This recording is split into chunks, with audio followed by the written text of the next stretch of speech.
You're with RT. Now, tensions are once again mounting against Iran ahead of a crucial report by the UN nuclear watchdog due next week.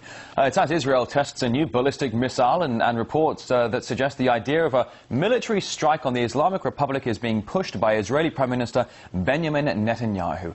To discuss the situation, we're now joined live from Buenos Aires by international consultant and author Adrian Salvucci.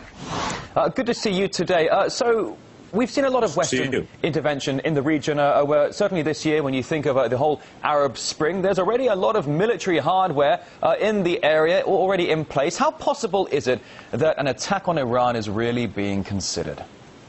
Well, I think we have to be very cautious how we analyze that news. There was a front-page article in the London Daily Mail yesterday saying that the US and the UK were drawing up joint plans to attack Iran. Now, this has been going on for more than 4 years now, these permanent threats against Iran on the part of Israel, who are calling for a preemptive strike. That's what Mr. Netanyahu said only 2 days ago.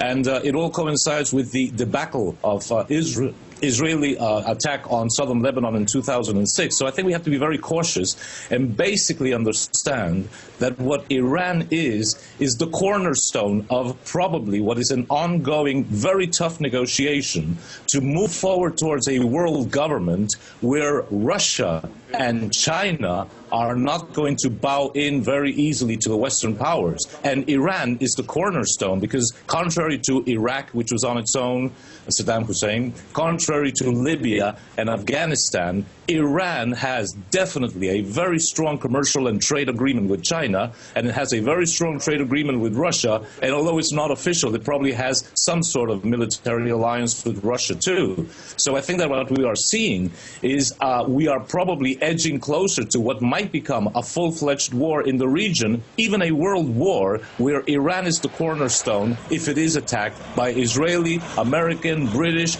or a combination of all three forces in the near future. It is very interesting how you bring Russia and China into this, basically describing the massive trade agreements between Iran and China and Russia. Certainly, if the West did try and attack Iran, it would certainly flare tempers in two of the biggest world powers, that of Russia and China. Now, moments ago, you mentioned the issue of Israel. If Israel did unilaterally attack Iran, as we know just a few days ago, it test-fired this new intercontinental missile, do you think America would have to support its closest ally? Would it have to be involved?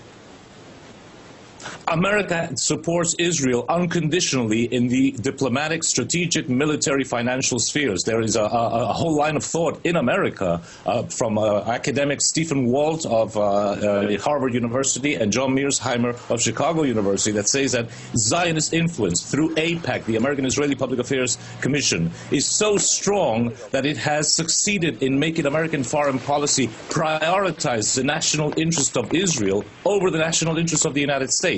Now, the United States is not so much bent on war, public opinion, against Iran, but Israel is. So one can envision that Israel is a wild card. It might unilaterally attack Iran. It will then bear a counterattack, which will be ferocious, from Iran against Israel. And then the Western media will plan the whole thing out so that it will drag public opinion from America and Europe to support Israel. And what can happen after that is anybody's guess, because we don't know what Russia will do. We don't know what China will do. We don't even know what Pakistan and India will do. Now, so you bring in the more regional and even a global perspective here. But we saw the American-backed NATO effort in Libya.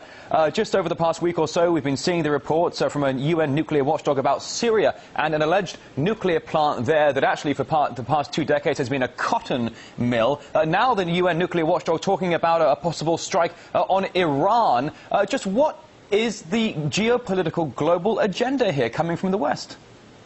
Well, I think that basically we have a global power elite that is embedded in the United States, embedded in the United Kingdom and in many countries of Europe, but is not part of the United States, Britain and the European Union. They are bent on world government, and they use the U.S. military prowess to try to achieve that, and NATO's prowess to try to achieve that. Now, what we have seen in Libya is very different from what can happen with Iran, because Gaddafi committed the same mistake that Saddam Hussein is, and that's being alone thrown in the crossfire. But Iran is not Iraq, Iran is not Libya, and things will be very different. And I even believe that perhaps in their desperation, they are looking towards a World War III scenario, because as happened with World War II, it is an opportunity to kick the chessboard and reshuffle all the cards. And I suppose that this global power elite bent on world government will try to reshuffle all the cards in their favor.